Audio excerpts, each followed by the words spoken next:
Olá, começamos mais um programa denominado Marcos de Inovação e hoje nós temos um convidado especial que é o Ciro Possobon, que é vice-presidente de Finanças e TI da Volkswagen América Latina. Como nós sempre começamos, Ciro, por favor, as suas qualificações acadêmicas e profissionais. Olá, Marcos. Primeiro, obrigado por estar aqui. É um prazer estar contigo aqui nesse bate-papo. Espero que a gente possa realmente poder ajudar as pessoas aqui nessa conversa. Então, só comentar um pouquinho de mim. Então, eu sou administrador de empresas pela Federal do Paraná. Então, eu sou paranaense e tenho especializações em finanças. Fiz MBA também em IBMEC. Mas eu sou um executivo de mercado de bastante tempo, já estou mais de 30 anos trabalhando no mercado, já trabalhei também em várias multinacionais, empresas locais e multinacionais.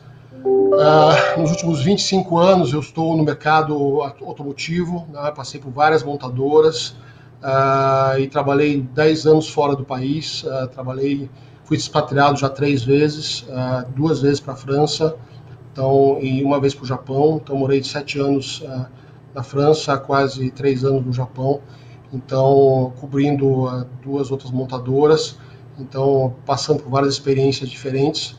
Então hoje eu trabalho na Volkswagen, como você comentou, eu sou vice-presidente de Finanças e TI, faço parte do board da América Latina da Volkswagen.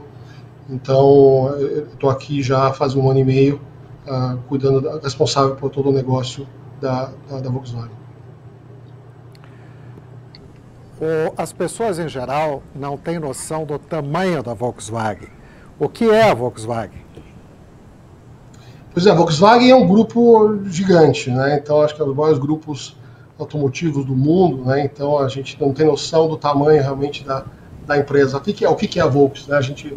Nós como brasileiros muitas vezes falamos assim, que a Volkswagen, a gente vê os carros aqui na rua, mas esquecemos do grupo Volkswagen. O grupo Volkswagen hoje fala-se em Audi, falamos em Porsche, falamos em Lamborghini, falamos em Skoda, falamos em Seat, falamos em caminhões, falamos em Scania, falamos em MAN, que mais? Falamos em Bugatti, falamos em motos, falamos em Ducati.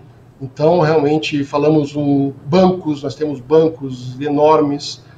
Então, o grupo Volkswagen, realmente, hoje, eu vou dar alguns números de 2019, por exemplo.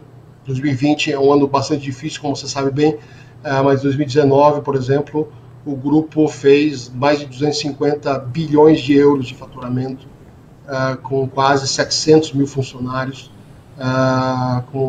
claro, com resultados operacionais bastante expressivos, com geração de caixa bastante agressiva. Então, realmente, é um colosso então, imagine a quantidade de carros cobrindo de todos os países, então, desde China, Estados Unidos, então, carros de super luxo, como a Bugatti, como eu falei, carros um pouco mais populares, né? Então, realmente, é impressionante a gama de diversidade do grupo Volkswagen. Aqui no Brasil, são quantos funcionários da Volkswagen? Hoje, no Brasil, nós temos mais ou menos 15 mil pessoas.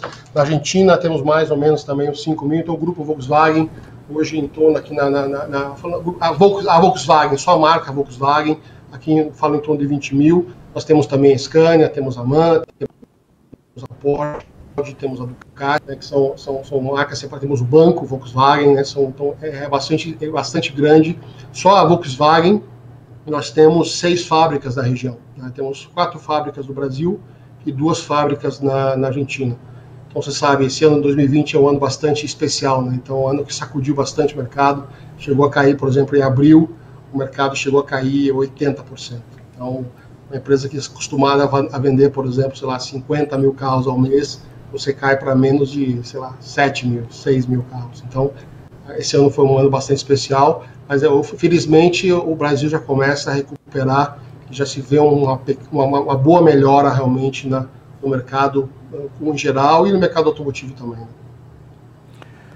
Nós estamos vivendo um novo cenário de mobilidade urbana, com a entrada do Uber, o car sharing, os patinetes. As cidades estão construindo ciclovias para incentivar o uso das bicicletas.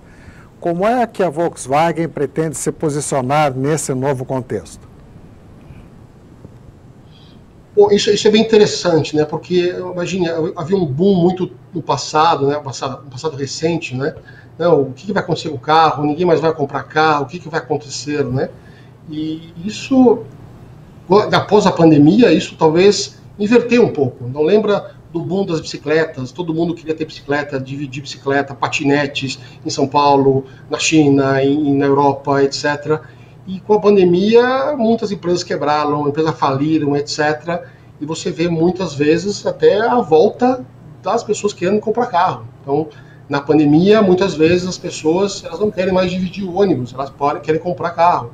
Então, eu vejo na China, por exemplo, um movimento muito forte, as pessoas comprando carro, mais carros, por exemplo, porque não querem realmente dividir, entrar no coletivo, entrar no metrô, etc. Então, também surge... Então, esse é um modelo que realmente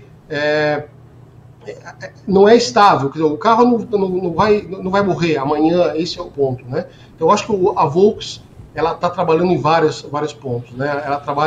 Ela tem as soluções de mobilidade. Eu acho que a Volks está trabalhando, não é só a Volks, mas acho que o setor automotivo, buscar soluções para o cliente, né? Então, o movimento do Uber. Uber também é um cliente, né? Então, você vê o fenômeno que aconteceu no Brasil, muitas pessoas deixaram de ter o carro, mas ainda continua sendo cliente da Volkswagen, como da GM, como da Fiat, etc. Continua sendo um cliente importante, só que ele muda, não vai comprar mais o carro, ele vai realmente fazer a locação, vai usar o serviço, né? Então, esse é um movimento que continua existindo, eu acho cada vez mais forte, né? Então, o que a Volks trabalha, ela acredita nesse movimento, cada vez mais essa flexibilidade, a gente acredita muito na flexibilidade, né? Prover soluções para o cliente realmente buscar. Então, tem cliente que vai preferir ter o carro, tem cliente que vai querer ter o Uber, cliente que vai querer ter a sua bicicleta, etc. Mas, realmente, o carro ainda é importante, ainda mais no país, numa região como a nossa, a região América Latina, ainda é importante. Você vê realmente numa crise, quando as pessoas começam a sair da crise, a primeira coisa que ela vai fazer hoje é a troca de carro, né? Interessante esse movimento aqui, né? Então, a Volkswagen, como soluções que ela está apresentando, por exemplo, ela tem, através do nosso banco, oferecendo, através de serviço de frota. Em vez da empresa comprar o carro, hoje não, ela pode terceirizar essa frota através da própria montadora. A Volkswagen faz isso, através de uma Localiza, através de uma Movida. Isso também funciona, né? Isso é muito forte no mercado. Então, esse é um movimento que existe, já acontece. A montadora já presta esse serviço, né? Você também tem, por exemplo, a Volkswagen na Europa, tem uma empresa chamada Moia na Europa, que ela é tipo um carro compartilhado, que é um serviço em algumas cidades da Alemanha, que a pessoa, não é como se fosse o Uber, mas ela é entre o Uber e um pequeno ônibus, assim, que ela circula e você faz um car sharing de transporte. Então, a gente está tateando vários tipos de soluções para realmente entrar nessa mobilidade urbana, né? Então, eu acho que a força da Volkswagen é realmente o tamanho, entrar em vários segmentos, oferecer aos clientes várias alternativas. Então, por exemplo, uma coisa que vai acontecer muito forte no Brasil, que você está vendo isso, então, esse desapego, até com a nova geração que está chegando, que tem um desapego menor ao carro, né? Então, o que vai acontecer? Ela não vai, talvez não comprar o carro, então o serviço por assinatura, né, que você faz uma assinatura no telefone, uma assinatura de algum outro serviço, você faz uma assinatura de um carro. Então, eu vou comprar um carro, vou pagar X reais por mês, e daqui a um ano eu vou lá e troco de carro, sem fazer nenhuma comprar e vender. Então, com a redução de taxa de juros do Brasil, né, que antigamente era muito alta, então hoje está caindo, ainda os prédios bancários são altos, mas cada vez reduzindo mais, isso vai propiciar realmente um outro tipo de serviço ao mercado. Então, para que eu vou comprar um carro, gastar, sei lá, 100 mil reais, 50 mil reais, imobilizar o carro? Então, eu vou pagar um serviço X, como é feito nos Estados Unidos, como outros países, onde tem uma taxa de juros muito menor, que isso vai ficar. Então, a gente está entrando em vários tipos de segmento e oferecendo para diferentes tipos de clientes, né, esse tipo de soluções, né? Então, mais ou menos nessa linha. Vamos falar agora de veículos elétricos. Qual é a estratégia da Volkswagen para os veículos elétricos e quais os impactos disso para o Brasil? Vamos lá. Volkswagen, como eu falei, da força, do tamanho da Volkswagen, né? Então, quando a Volkswagen resolveu investir realmente no poder do elétrico, não sei se já teve a oportunidade, Marcos, de conduzir o carro elétrico, de sentir o híbrido ou o full electric. Então, realmente, ele é muito impressionante, né? Ter todo o torque que você tem, geralmente, com os 3.000 RPM, você tem imediato. Então, a sensação de dirigir é muito boa, né? Carro, né? Então, a Volkswagen está entrando, por exemplo, com uma ofensiva de mais de 75 produtos até 2025. Então, entre carros elétricos e híbridos, né? Estou investindo mais de 33 bilhões de euros de investimento nos próximos, até 2024, se eu lembro bem. Então, isso é bastante forte. Então, já temos vários carros. Então, a de marca Volkswagen, temos o ID3, que é um carro compacto, tamanho de um Golf. Temos o ID4, que saímos agora, que é uma SUV. Temos carros de outras marcas, temos o e-tron da Audi, temos vários outros carros híbridos também da marca, tem o novo o Taycan da Porsche, que é um carro espetacular. Então, tem vários segmentos, então, a ofensiva de produtos. Então a gente está, não só a Volks, mas várias outras montadoras estão oferecendo tantos carros que são totalmente elétricos, como a que chama plug-in hybrid, que é você carrega, que tem uma pequena bateria carregada na tomada, né? Você carrega, tem uma bateria que você tem uma autonomia geralmente de 50 km, e você tem o híbrido, né? Geralmente tem os carros, geralmente são os da Toyota, por exemplo, os Corollas, por exemplo, eles têm o híbrido, né?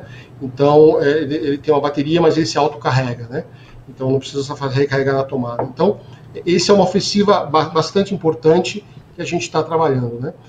A dificuldade que se tem, então, isso vai acontecer até por uma pressão ambiental, na pressão governamental, né? No mundo, então, tanto na Europa, como nos Estados Unidos, como China, essa pressão também está vindo para o Brasil, do governo, de você fazer uma redução dos níveis de CO2. Você tem uma ideia do tamanho do gigantismo de uma Volkswagen, a gente representa 1% do CO2 emitido no planeta. Então, pela quantidade de veículos, são 11 milhões de veículos no mundo. Então, isso é bastante importante. Então, a gente tem a nossa parte de contribuição nisso também, né? Então, por isso que a gente precisa realmente fazer esse incentivo. A questão é como trazer isso tudo ao Brasil, né? Quando você fala de trazer um carro elétrico, você depende de uma bateria. E uma bateria, se você conhece, estou falando de inovação, bateria, você pega um carro, a combustão é relativamente simples. Você tem uma caixa de câmbio, você tem um motor, você tem a parte mecânica toda do carro. Hoje é relativamente simples, que é uma tecnologia que há muitos anos desenvolvida. Quando você vê uma carro a bateria, que é uma bateria de lítio, que custa 5, 6, 7, 8, 10 mil dólares, depende do tamanho da bateria. Então é isso, mas tem que pegar mais um motor elétrico, mais o inversor, mais o carregador. Então você começa a somar tudo isso, e geralmente você não tem fabricação no Brasil, tudo importado, é chinês, é coreano, é japonês. Então, fica muito caro, né? Então você não tem uma matriz energética, por exemplo, no Brasil, que propicia isso, Marcos, a fazer. Então hoje a matriz energética hoje do governo é o etanol. Então propicia muito a indústria hoje no etanol. Então tem incentivos para etanol. Então como é que o governo, onde funciona o carro elétrico é a base de incentivo. Então a Califórnia funciona muito bem. Então o governo californiano incentiva, dava mais de 7 mil dólares para cada carro elétrico lá. Na Europa também dá incentivo, alguns países dá muito subsídio para os carros elétricos lá. Então para poder funcionar, para equilibrar esse preço, ficar muito próximo. Então o Brasil tem um caminho muito difícil ainda nos próximos anos, e apesar de ser um país muito continental, e o carro brasileiro precisa desse carro para ir para a praia, e andar 400 quilômetros, 500 quilômetros, é uma coisa relativamente trivial para o brasileiro, e a autonomia ainda, para o brasileiro, é uma coisa importante, né? Então, fala que se eu preciso carregar no meio do caminho o carro e demorar, às vezes, 30 minutos para carregar, isso realmente é um ponto que pode complicar bastante o processo, né? Então, vai acontecer, a gente vai investir, depois a gente está fazendo até uma parceria com a IDF agora, então, falando em inovação, e criar corredores, por exemplo, São Paulo, Rio, aqui no Paraná também, criar corredores entre Foz do Iguaçu, Curitiba, então São Paulo, Curitiba, fazer corredores de eletricidade, ao qual você possa, com o seu carro elétrico, fazer essas viagens, milhares de quilômetros, sem realmente vocês ter problemas de recarga. Então, são investimentos que estão sendo feitos pela Volkswagen, em parcerias com o governo, por exemplo, para poder desenvolver a infraestrutura no Brasil. Uhum. Vamos falar um pouco de conectividade. Cada vez mais os usuários estão conectados aos aparelhos e aos veículos. Eu tenho aqui no meu celular um aplicativo que se chama CarPlay. Vai haver o Volkswagen Play? Boa, isso aí. Já temos o Volkswagen Play. Então, hoje já temos. Lançamos o Volkswagen Play agora fazem 2 meses. Lançamos agora em julho, com o Nivus, no carro que a gente lançou recentemente, com o Volkswagen Play, que é uma tela de 10 polegadas. Então, o que acontece? A conectividade é muito importante. Hoje, como você falou, o celular é super importante, né, para todas as pessoas, né? Todo mundo tem um smartphone hoje em dia.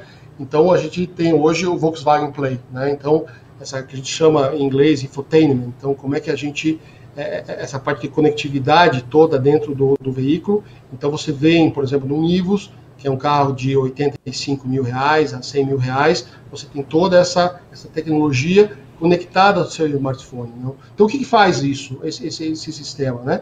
Você tem vários apps, e você tem uma Volkswagen Store, você faz também a tua baixa, ele funciona também, o CarPlay, né? Funciona com o Apple, com o Android Auto também, funciona normal, mas tem a nossa Volkswagen Play, que você pode tanto escutar música, você pode pedir uma comida pelo iFood, por exemplo, você clica ali no botão, você faz o pedido. Você tem parcerias com vários apps ali dentro, Voo Sem Parar, você pode fazer o Burger King, você tem outras alternativas que você tem essa conectividade. Então, isso é uma coisa que você pode fazer um agendamento, por exemplo, uma revisão do teu carro, não tem que se ficar ligando para a concessionária. Você, ou através do teu app do Volkswagen Play, ou através do teu próprio celular. Então, uma outra coisa bastante legal, você não ter essa necessidade de você ligar. Então, através do teu celular, você hoje, aqui, além de você ter, por exemplo, o manual, uma coisa bastante antiga, você tem o manual hoje, tem aquele livro que tem 100 e tantas páginas que ninguém lê. Hoje, por exemplo, no Volkswagen, você liga, quero saber a pressão do pneu do meu carro. Você fala com o IBM Watson, você fala, ele vai te responder o que é, o que você precisa. Qual que é aquela luzinha no painel que está piscando que você não sabe o que é. Vai procurar naquele manual, que vai ficar 2 horas para aprender.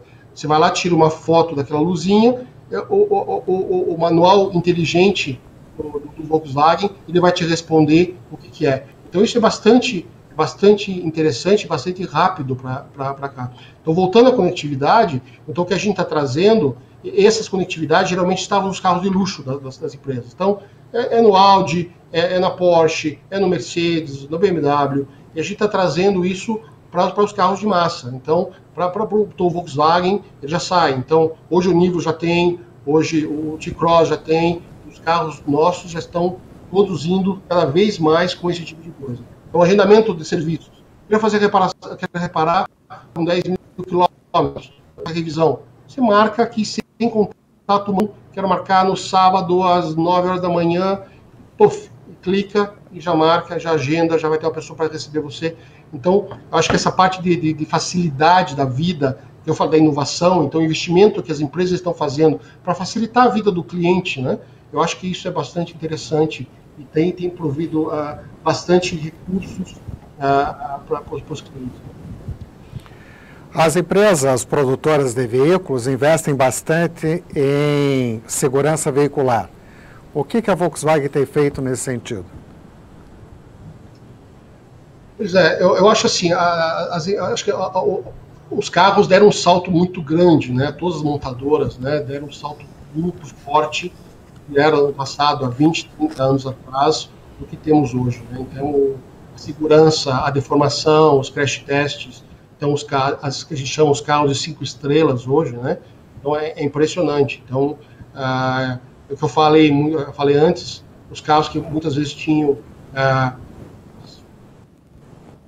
que não tinha 4 airbags, hoje os carros populares já saem com 6 airbags. Então, se eu pego um T-Cross hoje, eu tenho 6 airbags, tem banco lateral, tem etc. Então, sai com uma segurança muito grande, né?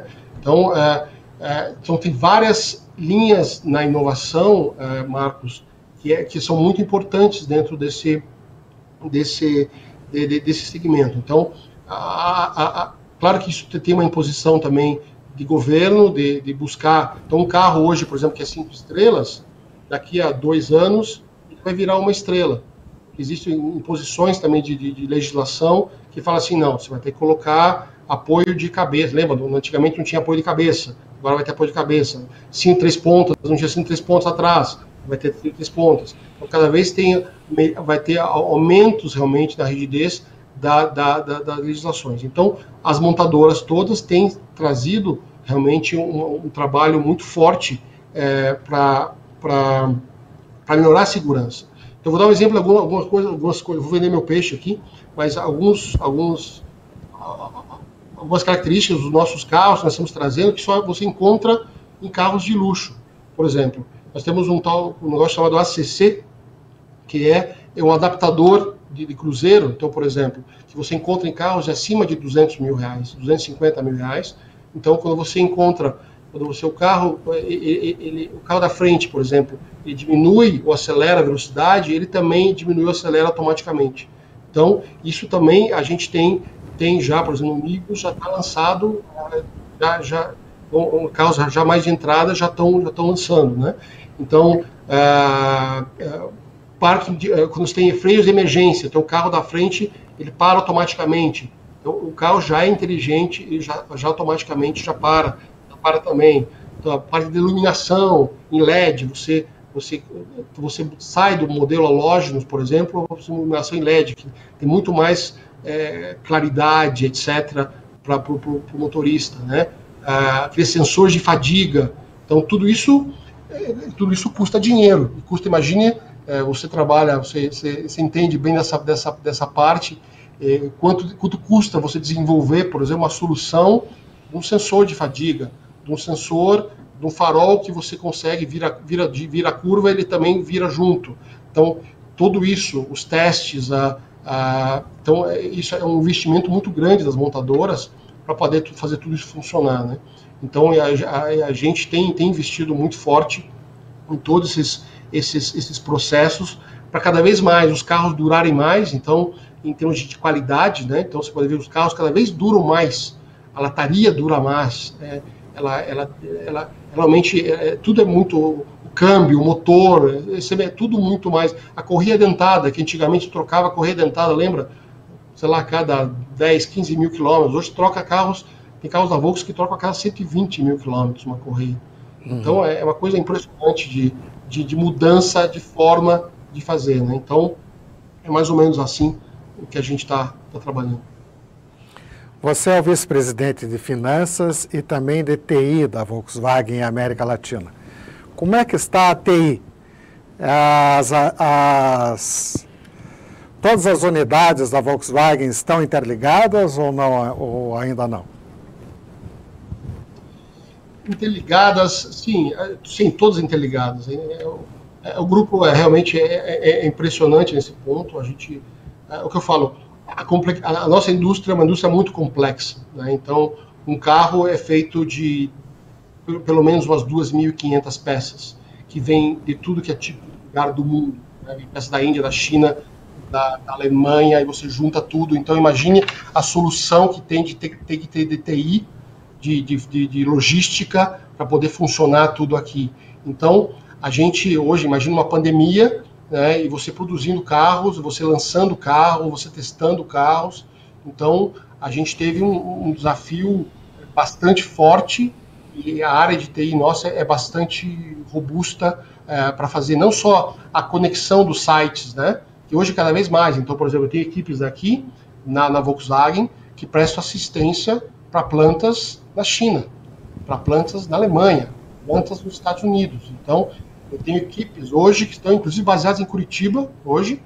Eu tenho que prestam serviços de conectividade. Então, se tem um problema na minha planta na China, quem vai resolver o problema de conectividade é o meu problema aqui. Então, eu tive um problema hoje numa planta XYZ, que não posso falar o nome, quem estava resolvendo é o meu problema, o pessoal de Curitiba aqui. Então, essa conexão toda, essa força da rede, eu não vou nem contar a quantidade de hackers que eu tenho por dia, de ataques de hackers, é uma coisa absurda, são milhares de gente, de pessoas tentando entrar para proteger. Então, você tem o lado da conectividade, da abertura, da mobilidade, tudo, mas tem o lado da segurança, né?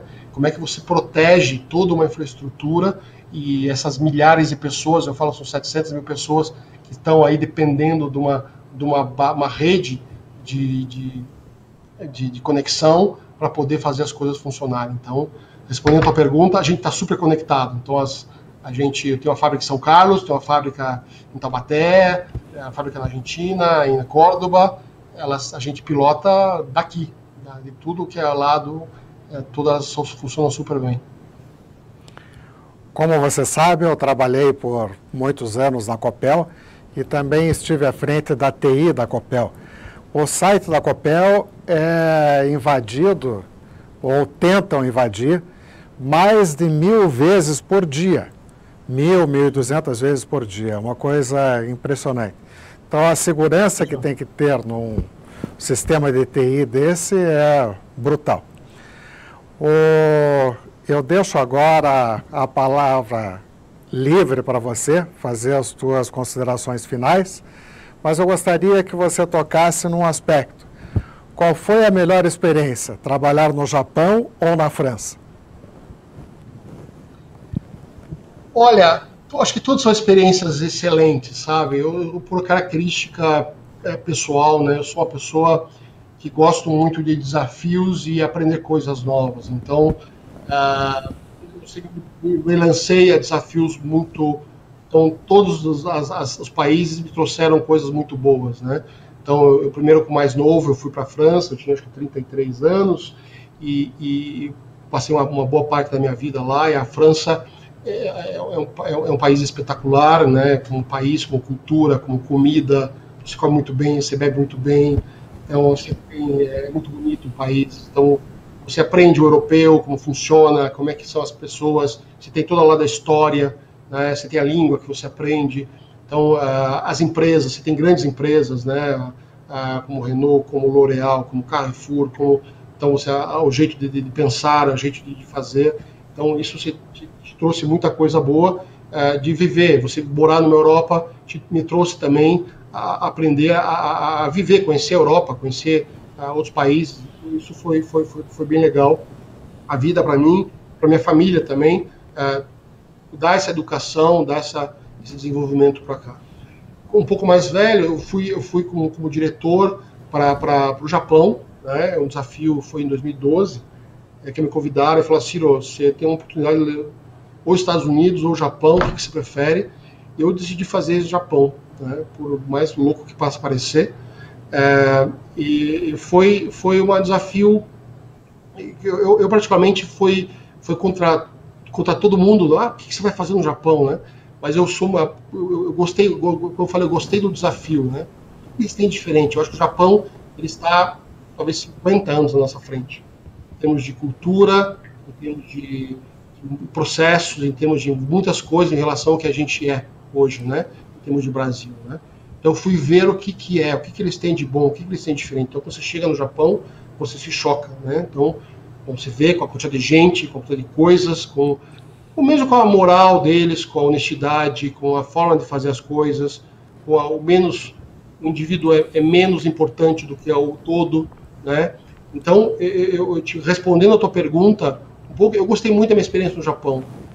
A minha experiência foi muito boa, muito marcante, não porque eu não gostei da França, não por isso, mas foi muito impactante na minha vida, porque eu aprendi muita coisa, assim, eu vi um outro mundo. É você realmente fazer um 180 na tua vida e falar assim, opa, é um outro horizonte. São as 4 estações do ano perfeitas. Verão é muito quente, o inverno é frio, mas tem um sol lindo.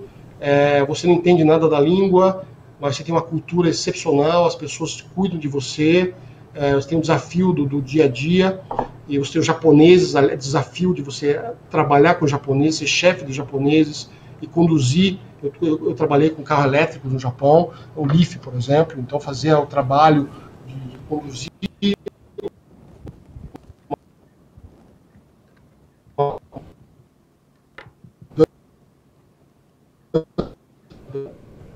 Então, foi isso. Teve esses 2 lados. O Japão, acho que eu perguntar minha família também, eu acho que eles vão falar. Acho que o Japão trouxe uma lembrança. Mas perguntou se ir para o Japão, eu acho que não. Está muito longe.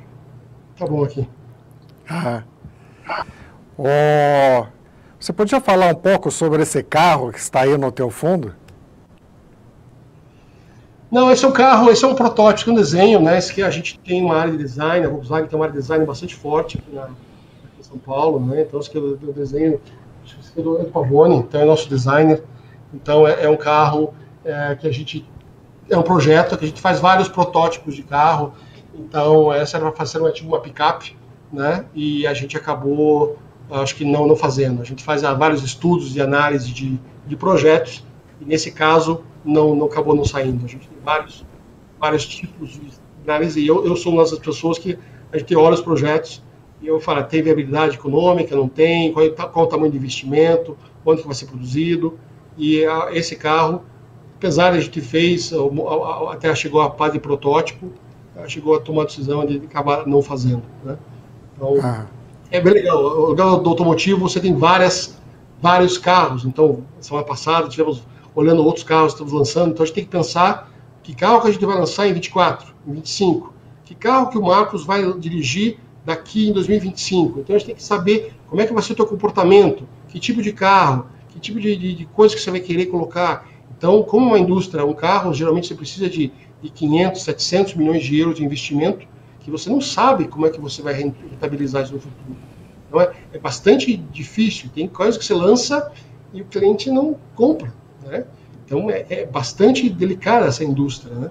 Então é um exercício bastante interessante e legal de ver, né? Porque tem muito esforço, né? Antes, depois quando lança. Então lançamos o Nivus agora e está funcionando super bem, o carro está vendendo muito bem, estamos lançando o Taos logo em seguida, vamos lançar. Então esperamos que realmente vá, que venda, que ajude realmente o nosso negócio, né? Muito obrigado pela entrevista. Eu agradeço também ao Uninter pela oportunidade de fazer esse programa. Obrigado. Legal. Obrigado, Marcos.